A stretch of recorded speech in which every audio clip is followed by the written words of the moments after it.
अस्सलाम वालेकुम एक्वेरियंस। मैं हारिस अज़मी प्रोफेशनल एस्ट्रोलॉजर आपकी खिदमत में हाज़िर हूँ इस हफ़्ते की एस्ट्रोलॉजिकल रिसर्चेज़ लेकर। ये 7 दिनों पर मबनी जो रिसर्चेज़ आपकी खिदमत में मैं पेश करने वाला हूँ, आपके लिए कई सिमतों में, लाइफ की कई सेक्टर्स में खुशियों की वजह बनेंगी। सोलर सिस्टम अल्लाह ताला की एक ऐसी नेमत है जिससे टाइम बिहेवियर्स आपके लिए सपोर्ट करते हैं। इन 6 दिनों में, इन 7 दिनों में 2 मेजर इवेंट्स हैं। एक तो मरकरी डायरेक्ट हो जाएगा, दूसरा फुल मून होगा। मरकरी 22 तारीख को डायरेक्ट होगा, आपके 5th एंगल पर है और वो 5th एंगल का रिप्रेजेंटेटिव भी है। उसके फ़ायदे सुने, कितने फ़ायदे। तमाम एक्वेरियंस को माइंड में नए ideas, communication ability high level की, पब्लिक इमेज अच्छा, तालीमी सरगर्मियों के हाई प्रॉफिट्स, हाउस वाइफ्स के लिए appreciations and new plan of business या न्यू प्लान ऑफ जॉब, ये सब पॉसिबल हो सकेंगे। मरकरी के 5th एंगल पर डायरेक्ट हो जाने की वजह से आपका डील मेकिंग, आपकी फ्रैंकनेस, लोगों का आपसे मुत्तफ़िक होना, अपोजिशन कम होना एंड आपकी लव लाइफ में ग्रोथ आना, ये सब मुमकिनात में से है। मरकरी अगर 5th एंगल पर हो और डायरेक्ट हो, ये उसका बेस्ट एंगल है किसी भी साल, क्योंकि वो इस 5th एंगल को ओन करता है। ओन करने का मतलब होता है कि इस एंगल पर वो सबसे ज़्यादा फ्रेंडली फीलिंग देता है, जिसकी वजह से स्टूडेंट्स अपना फ़ायदा उठा सकते हैं, बिजनेसमैन अपना फ़ायदा उठा सकते हैं, लव लाइफ वाले अपना फ़ायदा उठा सकते हैं, कैरियर ओरिएंटेड पीपल अपना फ़ायदा उठा सकते हैं, हाउस वाइफ्स अपना फ़ायदा उठा सकती हैं, टीचर्स अपना फ़ायदा उठा सकते हैं, डॉक्टर्स। मतलब ये एक प्लैनेट का अच्छा होना 22 जून के बाद आपकी कितनी सेक्टर्स ऑफ लाइफ को और कितने शोबा जाते ज़िंदगी को ये सपोर्ट करने जा रहा है। फिर बात ये लिमिटेड नहीं है, एक ख़ास हद तक ये सपोर्ट करेगा ऐसा नहीं है, क्योंकि आपका माइंड है एंड माइंड ही वो स्पेशल टूल है लाइफ का ह्यूमंस के लिए जो ज़िंदगी के हर शोबे में काम आता है और उसकी परफॉर्मेंसेस बेटर हो जाएंगी। उसकी परफॉर्मेंसेस बेटर होंगी तो आप शख्सियत पर काम कर सकते हैं, कैरियर पर काम कर सकते हैं, रिस्पॉन्सिबिलिटीज़ निभा सकते हैं, अजीज़ व अकारब को सपोर्ट कर सकते हैं, लग्जूरियस डिसीजंस ले सकते हैं, फैमिली लाइफ को ग्रोथ दे सकते हैं, हेल्थ सेक्टर को ग्रोथ दे सकते हैं, लाइबिलिटीज़ एंड लॉसेस को रिकवर कर सकते हैं, लर्न कर सकते हैं, टीच कर सकते हैं, कैरियर को सपोर्ट कर सकते हैं, मल्टीटास्किंग कर सकते हैं, ट्रैवल कर सकते हैं। मतलब माइंड हर ही जगह तो इस्तेमाल होता है, और जब हर जगह इस्तेमाल होता है तो प्रॉफिट भी हर जगह होंगे, क्योंकि वो सेक्टर ऑन होने लगा है। अब उसके ऑन होने में जो जनरल एडवांटेजेस हैं वो कंसंट्रेशन है, वो प्लानिंग्स हैं, वो कम्युनिकेशंस हैं, वो डॉक्यूमेंटेशंस हैं एंड वो प्रेजेंटेशंस हैं।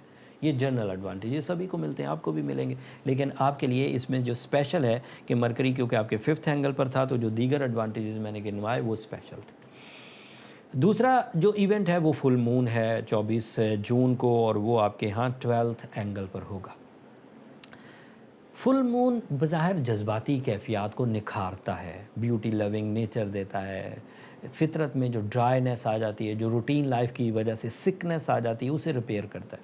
लेकिन आपके क्योंकि 12th एंगल पर भी है तो इसके अदरवाइज़ एस्पेक्ट्स भी हैं, जैसे ख्वाबों का सच्चा आना, जैसे आपको अपनी कमज़ोरियों का पता लग जाना, आपको अच्छे और बुरे की तमीज़ की तरफ ज़्यादा तवज्जो हो जाना, अपने और बेगाने में फ़र्क कर पाना एंड फिर आप अपने एनिमीज़ को भी पहचान सकेंगे।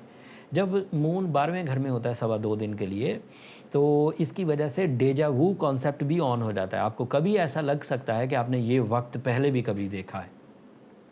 इसकी वजह से आपके जो ख़यालात हैं वो उस सिमत से उठना शुरू होते हैं, या ख्वाब उस सिमत से उठना शुरू होते हैं जो कभी फ्यूचर में आपके मिशंस होंगे। तो आप अपने उन ख़यालात को इग्नोर मत करिए, उनको ज़रूर सीखिए। फ़ौरन पूरे नहीं होंगे कि 2.25 दिन में पूरे हो जाए, लेकिन फ्यूचर में वो आपके लिए लेसन फुल ज़रूर हो सकते हैं। ये इस हफ़्ते की 2 तब्दीलियाँ थी। बट पिछले हफ़्ते जो मार्स आपके यहाँ 11th जून को आपके एक पावरफुल एंगल पर आया, 7th एंगल पर, वो आपके लिए बहुत मुफीद है एज आ एक्वेरियन।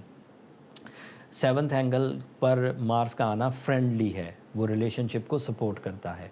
अगर किसी पेयर में, किसी कपल में सेपरेशन के डिसीजंस होने वाले थे तो मार्स की सपोर्ट उस डिसीजन को रोक सकती है, उनके दरमियान दोबारा मोहब्बत पैदा कर सकती है। तो अगर दोबारा अपनी लाइफ पार्टनरशिप में कोई शकूक को ख़त्म करना है या किसी अदावत को दूर करना है, किसी नफ़रत को दूर करना है, तो this is the right time, आप कर सकते हैं। پھر شادی بیاہ کے لیے جس طرح کی سپورٹ چاہیے ہوتی ہے، جس طرح کی فزیکل انرجیز چاہیے ہوتی ہیں، جس طرح کے ریسورسز چاہیے ہوتی ہیں، جس طرح کی ول یا کیپٹن اسکلز چاہیے ہوتی ہیں، جس طرح کی ڈیسیجن میکنگ چاہیے ہوتی ہے، وہ بھی آپ کو میسر آئے گی مارس کے 7th اینگل پر پازیٹیو ہونے کی وجہ سے۔ سورج آپ کے ہاں 6th اینگل پر ہے، دیٹ از ہیلتھ اینگل، وہاں پر وہ آپ کو سپورٹ کر رہا ہے۔ وینس بھی آپ کے 6th اینگل پر ہی ہے۔ ان دونوں اینگلز کا پازیٹیو ہونا آپ کے لیے لو لائف کو، پلیجرز کو، مائنڈ اسکلز کو، فزیکل ہیلتھ کو، ڈر کو، خوف کو دور کر رہا ہے۔ جتنے بھی شارٹ ٹرم پلانٹ ہیں، سورج، وینس، مارس، مرکری، یہ سب اچھے ہیں، but Saturn and Jupiter, Saturn are your ruling retrograde ہے، Jupiter is your luck factor retrograde ہے، سو کہیں نہ کہیں ان لانگ ٹرم پلانٹ کی وجہ سے کچھ ریزسٹنسز آئیں گی۔ اگر ان ریزسٹنسز کو ریپیئر کرنا ہو تو general remedy for Aquarians blue sapphire and سورہ شمس ہے، ایڈوانٹیج دے گی، سیٹرن کے نیگیٹو امپیکٹ کو دور کرے گی، اینڈ کافی ریلائبل ہے بلو سفائر۔ اور بہت سارے اسٹون ہیں، ٹرملین ہے، ایکوامیرین ہے، بلو ٹوپاز ہے، لیکن جو effective most friendly radiation source ہے وہ بلو سفائر ہے۔ ساتھ میں سورہ شمس 5 ٹائمز ان اے ڈے آپ کے لیے انتہائی آئیڈیل رہے گا۔ اگر آپ نے اسے پرفارم کیا، بلو سفائر پہنا ہے، سورہ شمس پڑھی ہے اور اس سے کور ہو گئے ہیں، تو دین اللہ کا شکر ادا کریے کہ ایک جنرل ریمیڈی سے ہی آپ ٹھیک ہو گئے۔ بٹ اگر آپ کے مشنز ہائی ہیں، آپ کو بڑی انویسٹمنٹس کرنی ہے، ریئل اسٹیٹ میں جانا ہے، اسٹاک ایکسچینج میں جانا ہے، آن لائن ٹریڈنگ میں جانا ہے، کسی میڈیا ایکٹیویٹیز میں جانا ہے، کوئی ہائی رسک پبلک انٹریکشنز کرنی ہے اور اس میں کچھ پرابلمز ہیں، اگر آپ پولیٹیشین ہیں، اگر آپ بلڈر ہیں، اگر آپ لا یا جج ہیں، لا سے ریلیٹڈ وکیل ہیں یا جج ہیں، اور وہاں پر کوئی رسکی ایلیمنٹس ہیں، تو آپ کو پھر احتیاط برتنی چاہیے، کیونکہ سیٹرن انہی سیکٹرز کو تھوڑا ٹربل دے سکتا ہے، تھوڑی ریکوری بھی ہے مارس کی وجہ سے، لیکن اچھا ہے کہ فلی کانفیڈنس سے چیزوں کی طرف جائیں، اور اس کے لیے بلو سفائر اینڈ سورہ شمس آپ کو سپورٹ کرے گا۔ یہ اس ہفتے کی انفارمیشن تھی۔ اگر کوئی بندہ یہ سب چیزیں پہن کر اوکے چل رہا ہے تو ٹھیک ہے، اگر اوکے نہیں چل رہا تو پھر اسے پرسنل کیلکولیشن کی طرف جانا چاہیے۔ پرسنل کیلکولیشن میں real factors, real trouble factors پتہ چل جائے، اس کے لیے یہ نمبر نیچے چلتے رہتے ہیں، آپ ان پہ رابطہ کر کے اپنی پرسنل ڈائگنوسس کے لیے ٹائم لے سکتے ہیں۔ بٹ وہ فری فورم نہیں ہے ایکویرینز، ہوپ فلی آپ انڈرسٹینڈ کریں گے۔ بہت سارے ایکویرینز، بہت سارے ادروائز بھی اسٹار کے مالک جو ہیں وہ میرے اسٹاف کو بڑا تنگ کرتے ہیں، لیکن خیر امید کرتا ہوں آپ ان باتوں کو انڈرسٹینڈ کریں گے۔ اگلے ہفتے وینس بہرحال اپنا اینگل بدل دے گا، and Venus is a fuel for your love life. اچھی ہوگی کہ بری، لو لائف میں کیا استحکام آئے گا، کمی آئے گی، کمزوری آئے گی، وہ تفصیل اگلے ہفتے بیان کروں گا۔ تب تک کے لیے اب مجھے اجازت دیجیے، جاتے جاتے میری 2 درخواستیں، اپنی دعاؤں میں ہمیں ضرور یاد رکھیے گا۔ آپ کی دعائیں ہمارے لیے اس دنیا کا اور آخرت کا سب سے قیمتی سرمایہ ہے۔ چینل کو بھی ضرور سبسکرائب کر لیجیے گا، آپ کی سبسکرپشن ہماری حوصلہ افزائی ہے ایکویرینز، اسی سبسکرپشن کی وجہ سے اس وقت ہم پاکستان میں نمبر 1 آسٹرولوجیکل کنٹینٹ کا چینل پرفارم کر رہے ہیں۔ سبسکرپشن ضرور کر دیجیے گا۔ اگلے ہفتے تک کے لیے اللہ نے کے بعد